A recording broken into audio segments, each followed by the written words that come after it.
मित्रों नमस्कार, मैं हूं राकेश कुमार। आप देख रहे हैं मत अभिमत। मित्रों, पहले ये वीडियो देखिए। इस वीडियो में आपको दिखाई देंगे उप मुख्यमंत्री विजय सिन्हा। वो क्या पूछ रहे हैं, पहले देख लीजिए, फिर बात करते हैं।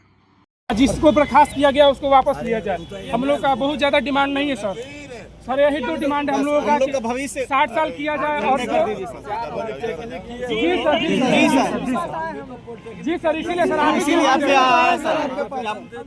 दिए सर आवेदन सर हम लोग दिए हुए हैं। जो है गद्दारी बाग पे 17 दिन से सर अरे जरूरी नहीं मतलब बोलिए ना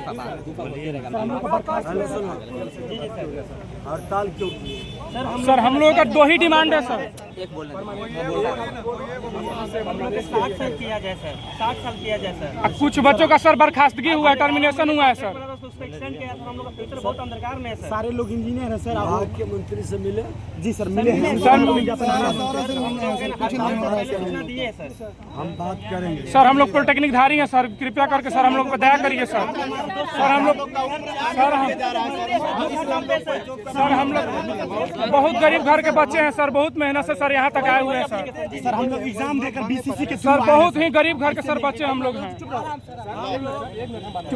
सर को बोल दिए पीएमसी जो ये देखो उम्मीद किससे है? सर आप ही से उम्मीद है सर। एनडीए सरकार से। जी सर बिल्कुल बिल्कुल बिल्कुल सर। सर 100 साल तक सर हम लोग काफी से उम्मीद रहेगा सर। हम और समस्या का समाधान भी हम लोग सर 100 साल तक हम लोगों का उम्मीद रहेगा सर आप लोगों से सर। आने वाला 100 साल तक हम लोग हम लोग से बात करो सब हम पटना 13 से किए हैं सर। आप एक गर्दनी बाग एक बार आ जाइए सर। एक बार गर्दनी बाग सर आ जाइए सर। एक बार गर्दनी बाग सर, एक बार गर्दनी बाग आ जाइए सर। लड़का सब क्रिटिकल कंडीशन में 4 गर्दनी बाग है, बहुत गरीब घर का बच्चा है सर। आप गर्दनी बाग जब सुन ली जी तब शांति से धैर्य रखना चाहिए। सर बहुत गरीब घर के सर, बहुत ही गरीब घर के रहने वाले। जी हाँ, वो पूछ रहे हैं कि उम्मीद किससे है। तो सारे जो संविदा कर्मी हैं जो उनसे अपनी व्यथा कथा कहने पहुँचे हैं भाजपा कार्यालय में, वो बताते हैं कि आपसे। तो वो कहते हैं कि नहीं एनडीए सरकार से है ना, तो हाँ। तो फिर वो कहते हैं कि जब सरकार ने बात सुन ली तो शांति और धैर्य रखना चाहिए। यह वीडियो मैं देखा हूँ तो मुझे याद आ गया है ये चित्र, ये फ़ोटो देखिए। ये कई दिन पहले का फ़ोटो है जब ये संविदा कर्मी पहुँचे थे विजय सिन्हा से मिलने, जो उप मुख्यमंत्री है, और उन्होंने अपना मांग पत्र दिया था, अपनी व्यथा कथा बताई थी, और तब उन्होंने उसे रिसीव किया था। ये चित्र उसका गवाह है। और फिर आज वो पूछ रहे हैं कि आपका डिमांड क्या है। और उसके बाद बड़ा हास्यास्पद है कि एक बार वो कागज़ लेते हैं, लोगों से मिलते हैं, और आज कई दिनों के बाद फिर उन्हीं लोगों से जब मिलते हैं तो पूछते हैं कि मामला क्या है। और फिर कहते हैं कि सरकार से अगर वार्ता हो गई है, बात हो गई, तो शांति और धैर्य रखना चाहिए। उस दिन भी सरकार ही थे विजय सिन्हा, उस दिन भी मुख्यमंत्री थे। क्या हुआ? वही नहीं। और देखिए, ये अशोक चौधरी का जो मंत्री हैं, कद्दावर मंत्री, नीतीश जी के बहुत नज़दीकी माने जाते हैं, उनको भी दिया गया था। केंद्रीय मंत्री और लोजपा रामविलास के नेता केंद्रीय मंत्री चिराग पासवान, इनको भी दिया गया था। आज भी कुछ लोग नेताओं को दिया है लोगों ने, जिसमें भाजपा की अगर बात करें तो महाराजगंज के सांसद जनार्दन सिंह सिग्रीवाल को। मतलब जिसको देखिए, एक कहावत है ना कि गरजू को दनाई नहीं होता है, भोजपुरी में कहा जाता है गरजू को दनाई। मतलब जिसको ज़रूरत होती है ना, वो हर जगह हाथ फैलाता है। और आज स्थिति इन संविदा कर्मियों की वही हो गई है कि हर जगह हाथ फैला रहा है, लेकिन अब मामला कुछ दूसरा हो गया है। यह जो आंदोलन है उसका रूप बदल गया है। कल भी हमने ये बात कही थी। कल ये बताया था हमने कि देखिए, शुरू में राजद के जो अध्यक्ष हैं मंगनी लाल मंडल, उन्होंने एक इंटरव्यू में इनका समर्थन किया था। बाद में जो उपाध्यक्ष हैं उदय नारायण सिंह, वो पहुँचे थे। उनके साथ ही जो पूर्व प्रदेश उपाध्यक्ष हैं अशोक कुमार सिंह, वो प्रदेश महासचिव भाई अरुण कुमार, ये सारे लोग तो बाज़ाब्ता धरना स्थल पर पहुँचे हैं और धरना को संबोधित किया है। आज क्या हुआ? आज बड़ी चीज़ हुई। बड़ी चीज़ ये कि यह, हालांकि कल हमने ये बताई थी बात कि ये जो संविदा कर्मी हैं जो आंदोलन पर हैं, ये लोग जो वोटर अधिकार यात्रा पर निकले हुए थे, राहुल गांधी और तेजस्वी यादव, इसका आज समापन हुआ और समापन के साथ ही एक यात्रा, एक सड़क यात्रा निकाली गई थी। बाज़ाब्ता वहाँ ये लोग पहुँच गए और पूरे जोशो खरोश के साथ अपनी बात रखी। कई नेताओं को पत्र दिया। ये देखिए किस तरह ये पूरा डटे हुए हैं और मीडिया ने भी निश्चित रूप से आज के, चूँकि राहुल गांधी का कार्यक्रम था, तेजस्वी यादव का कार्यक्रम था, तो सारे मीडिया कर्मी थे, सारे हाउस के लोग थे। अब देखने वाली बात यह है कि क्या कल इन लोगों के प्रोटेस्ट को और जो ये मांग करने वहाँ पहुँचे थे, उसको प्राथमिकता से मीडिया लेती है या नहीं लेती है। हालांकि सोशल मीडिया पर ये मामले छा गए कि किस तरह यह पहुँचते हैं और वहाँ पे अपनी बात को रखते हैं। राजद के कई नेता भी कह रहे हैं, उसके अलावा भी कांग्रेस के नेता ने तो बाज़ाब्ता ये कहा कि मैं इसको राहुल गांधी तक पहुंचाऊंगा। अब राहुल गांधी तक आज पहुंचेगा और भी ये जो पेपर लिया गया है, हम लोग राहुल गांधी तक पहुंचाएंगे। तो ऑलरेडी मेरी राहुल जो हम लोग अभी चल रहे हैं, तो इनसे पेपर न्याय कैसे मिलेगा इन लोग को? न्याय मिलने का तरीका ये है कि इनके पेपर वहाँ तक जाएगा, उस पर विचार करेंगे। अगर बहुत अच्छा ऑफर मिला तो राहुल गांधी तक अभी हम लोग मिलकर जाएंगे, तो बात करेंगे। ये कोई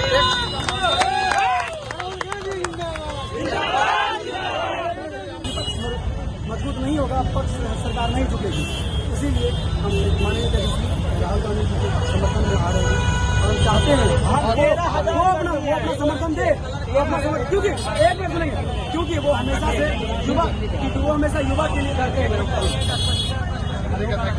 आप लोग सर, आप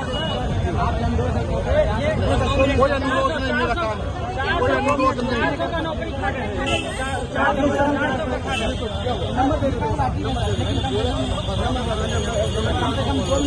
उसके बाद राहुल गांधी से भेंट हुई नहीं हुई, इस विषय पर मैं अभी कुछ नहीं कह सकता हूँ, इसकी जानकारी मेरे पास नहीं है। लेकिन यह बात जरूर है कि एनडीए की नींद तब टूट रही है जब आईएनडीए गठबंधन के पास ये लोग पहुंच रहे हैं। मतलब जब इनकी पहुंच विपक्षियों के पास हुई है और विपक्षी इस मुद्दे को हाथों हाथ लेने को तैयार हुए हैं, तो विजय सिन्हा भी कह रहे हैं कि अब धैर्य रखिए। जो बिहार के उप मुख्यमंत्री हैं वो कह रहे हैं, हालांकि मैंने कहा कि बड़ा हास्यास्पद है, 5-7 दिन पहले भी उन्होंने लिया था, फिर आज उन्होंने लिया है। उन्होंने कहा कि मैं बात करूंगा। अब देखिए आगे क्या होता है, चूँकि जो घोषणाएं चुनाव के समय नेताजी लोग करते हैं, उसमें कितना दम होता है ये आप भी जानते हैं या हम भी जानते हैं। इतना ही नहीं, अब आप अंदाज कीजिए ना कि ललन सिंह को जदयू का सेकंड मैन कह सकते हैं। उनके पास भी ये संविदा कर्मी गए थे, उनको भी अपनी व्यथा कथा बताई थी, लेकिन रिजल्ट क्या हुआ? अभी तक 0। उल्टे विभाग एक तरह से कहें कि अब भी भय, भ्रम और दबिश, ये तीनों बना रहा है और उसके लिए एक पत्र भी जारी किया है। उस पत्र पर आगे बात करेंगे। लेकिन स्थिति यह है कि यह जो आंदोलन है इसका स्वरूप अब बदल रहा है। भले विभाग जो करे ये तो बात की बात है। अब तक तो विभाग कुछ नहीं किया है, लेकिन विभाग ने इतना तो कर दिया कि बैठे बिठाए एनडीए सरकार के लिए एक सरदर्द पैदा कर दिया है। और यूं कहें कि विपक्ष को एक बड़ी संख्या में मतदाताओं के साथ एक बड़ा मुद्दा भी विपक्ष को दे दिया है। और यह सब किया हुआ किसका है? तो विभाग का। हालांकि इसको लेकर तरह तरह की बातें हो रही हैं, वो राजनीतिक बातें हैं, उसको भी बताएंगे। लेकिन अभी स्थिति क्या है कि एक तरफ जहां ये लोग जो संविदा कर्मी हैं, जो आंदोलनकारी हैं, वो अधिकार यात्रा का जो या सड़क शो था उसमें पहुंचे, वहां अपनी बात कर रहे थे। दूसरी ओर सभा स्थल पर भी भीड़ यथावत जमी रही। सारे जो भूख हड़ताली हैं वो भी पड़े रहे। अब देखिए, भूख हड़ताली ही नहीं, जितने भी प्रदर्शनकारी हैं मैक्सिमम लोगों के परिजन भी अब वहाँ पहुँचना शुरू कर दिए हैं। ये चित्र देखिए, एक भूख हड़ताल पर बैठे हुए हैं संविदा कर्मी और उनकी माताजी बैठकर ईश्वर से प्रार्थना उनके जीवन की कर रही हैं। तो अब इस तरह का दृश्य दिखने लगा है। स्थितियाँ गंभीर होती जा रही हैं, चूँकि कई दिनों से ये लोग भूखे प्यासे पड़े हुए हैं। 5 लोग आप जानते हैं कि पीएमसीएच में जा चुके हैं, लेकिन अभी भी सरकार की ओर से कोई संदेश, चिट्ठी न कोई संदेश, कुछ नहीं आया है।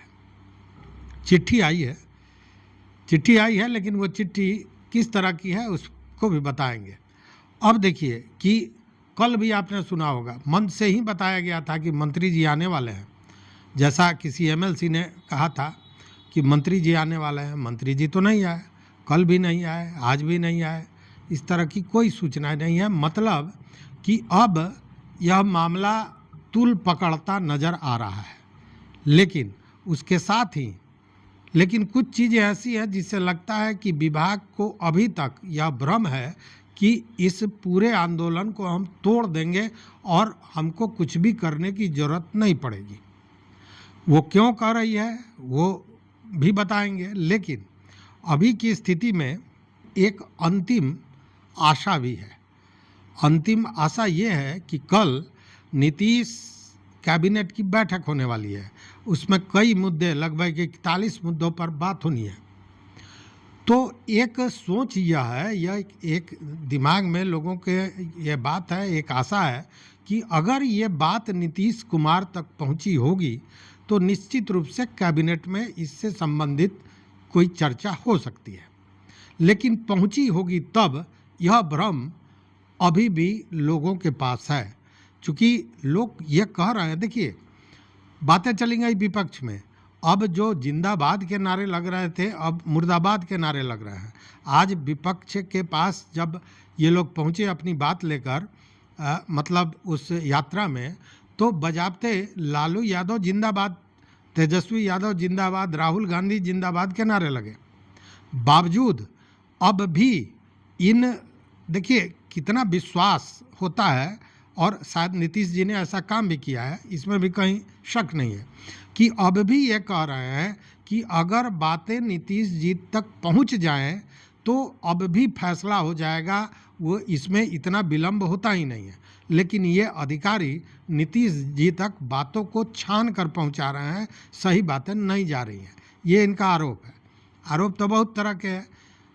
कोई पदाधिकारी 9 साल से एक ही विभाग में क्यों जमा हुआ है, इसको लेकर भी चर्चाएं चल रही हैं। बजाबते जो पूर्व दास जी हैं, पूर्व आईपीएस, उन्होंने तो जांच तक की बात की है कि यह तो जांच का विषय है और यह तो गिनीज बुक में लिखने वाला है कि कोई आईएएस अधिकारी एक विभाग में 9 साल से कैसे है। तो ये सारी चर्चाएं चल रही हैं। लेकिन विपक्ष क्या करेगा? विपक्ष तो सरकार में है नहीं। विपक्ष के पास एक मुद्दा मिल गया, विपक्ष इसे चुनावी मुद्दे के रूप में भुनाने का प्रयास करेगा। चूँकि करना जो है वो सत्ताधारी दल को करना है, और वो करना है नीतीश कुमार और एनडीए की सरकार को। तो एनडीए की सरकार क्या करती है ये देखने वाली बात है। लेकिन अब तक कुछ नहीं हुआ है। लेकिन अगर कुछ नहीं होता है तो आगे कुछ करने के लायक ये लोग रहेंगे कि नहीं, यह भी एक बड़ा प्रश्न है। चूँकि जितना बड़ा मुद्दा, देखिए यह भले ही राजस्व कर्मी जो विशेष सर्वेक्षण के लिए ये संविदा कर्मी बहाल हुए थे उनकी बात है, लेकिन जब विपक्ष इसको मुद्दा बनाएगा तो ये सारे संविदा कर्मियों का मुद्दा हो जाएगा और तब वह संख्या 13,000 नहीं लाखों में होगा। और स्वाभाविक है कि कोई जब आपके भविष्य को सुरक्षित करने की बात करता है तो आपका झुकाव उधर होगा। ऐसे में विपक्ष को इसका लाभ मिल सकता है। अब देखने वाली बात है कि ये राजनीतिक गणित को देखते हुए क्या सत्ताधारी दल, क्या सरकार कुछ सोचती है। कल का इंतज़ार करना चाहिए, चूँकि कल कैबिनेट की बैठक है। हालांकि कैबिनेट की बैठक में यह एजेंडा है या नहीं है इसकी जानकारी नहीं है। बावजूद आशा पर दुनिया कायम है, इसलिए एक सोच, एक आशा ये है कि शायद कैबिनेट में इस पर कोई चर्चा हो। देखते हैं कल क्या होता है। आप भी देखते रहिए मत अभिमत। मित्रों, चैनल पर नए हो तो सब्सक्राइब कीजिए, लाइक कीजिए, दोस्तों के साथ शेयर कीजिए और अपना विचार जरूर दीजिए। बहुत बहुत धन्यवाद, कोटिशः आभार।